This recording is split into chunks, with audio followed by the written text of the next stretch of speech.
Audit is always about நடந்து முடிஞ்ச விஷயங்கள். அதனால் இப்போ நம்ம பார்க்க போகிற டேர்ம் என்னென்னா ஹிஸ்டாரிக்கல் ஃபினான்ஷியல் இன்ஃபர்மேஷன்.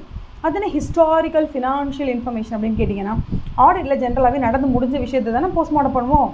அதனால் எப்போதுமே நம்ம பார்க்குற எல்லா இன்ஃபர்மேஷனுமே நடந்து முடிஞ்ச பாஸ்ட்டு தான் நம்ம கட் ஓப்பன் பண்ணி உள்ளே என்னென்னலாம் பிரச்சனை இருக்குன்னு பார்த்துட்டு, பிரச்சனை இருக்கான்னு பார்க்குறோம். இல்லைனா ஓகே ஃபைன் அப்படி சொல்லி குட் ரிப்போர்ட் கொடுக்குறோம். பிரச்சனை இருந்துச்சுன்னா பேட் ரிப்போர்ட் கொடுக்குறோம். ஓகேவா?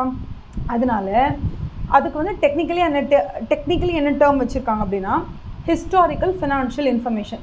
மேம் இந்த ஹிஸ்டாரிக்கல் ஃபினான்ஷியல் இன்ஃபர்மேஷன் சொல்கிறீங்களே, இந்த ஹிஸ்டாரிக்கல் ஃபினான்ஷியல் இன்ஃபர்மேஷன் வந்து லாஸ்ட் ஒரு வருஷத்தை மட்டும் தான் குறிக்குமா, அப்படி இல்லைன்னா கடந்த 10 வருஷமே பாஸ்ட்டு தானே அப்படின்னு நீங்கள் கேட்டிங்கன்னா உங்கள் டவுட் எனக்கு புரியுது. ஏன்னா எனக்கும் படிக்கும்போது அதே டவுட் தான் வந்திருக்கு. ஓகேவா?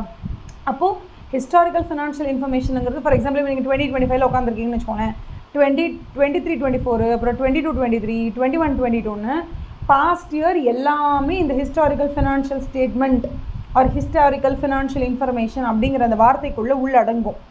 ஆனால் அந்தந்த சிச்சுவேஷனுக்கு ஏற்ற மாதிரி எந்த ஹிஸ்டாரிக்கல் ஃபினான்ஷியல் இன்ஃபர்மேஷனுக்கு ஆடிட் பண்ண வேண்டியது உங்கள் பொறுப்பு, அதை மட்டும் நீங்கள் பார்த்தா போதும். ஃபார் எக்ஸாம்பிள் உங்களை வந்து ஆடிட்டர் அப்பாயிண்ட் பண்ணியிருக்கிறது 24-25 தான் வச்சுக்கோங்களேன். அந்த ஹிஸ்டாரிக்கல் ஃபினான்ஷியல் இன்ஃபர்மேஷனை பற்றி மட்டும் நீங்கள் கவலைப்பட்டால் போதும். அதை விட்டுட்டு 1999 என்ன நடந்துச்சு, அதுவும் ஹிஸ்டாரிக்கல் ஃபினான்ஷியல் இன்ஃபர்மேஷன் தானே அப்படின்னு சொல்லி நீங்கள் போய் எங்கள் மூக்க நுழைக்க வேண்டிய அவசியமே கிடையாது. அதனால் ஹிஸ்டாரிக்கல் ஃபினான்ஷியல் இன்ஃபர்மேஷன்னா கம்பெனி 1972 ஸ்டார்ட் பண்ணியிருக்காங்கன்னா அதுலேருந்து இப்போ வரைக்கும் நடந்த எல்லாமே ஹிஸ்டாரிக்கல் ஃபினான்ஷியல் இன்ஃபர்மேஷன் தான். பட் உங்களை எந்த இயருக்கு ஆடிட்டர் அப்பாயிண்ட் பண்ணியிருக்காங்களோ அந்த இயரை மட்டும் நீங்கள் பார்த்தால் போதும். அதுதான் correct. Okay, so that's called as historical financial information.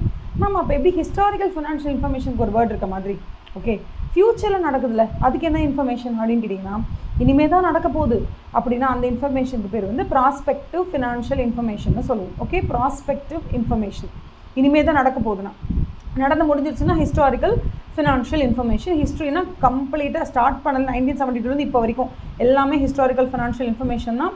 So it can also it relates to past time, அப்படி இல்லைனா பாஸ்ட் எக்கனாமிக் கண்டிஷன்ஸ் ஒரு பாஸ்ட் இன்ஃபர்மேஷன், பாஸ்ட் டிரான்சாக்ஷன்ஸ், அந்த மாதிரி எல்லாமே பாஸ்ட் வரும். ப்ராஸ்பெக்டிவ்னா எல்லாமே ஃபியூச்சர் ஓரியன்டாக இருக்கும். ஓகேவா? I hope you understood this. ஏதாச்சும் டவுட் இருந்துச்சுன்னா கீழே கமெண்ட் செக்ஷனில் கேளுங்க.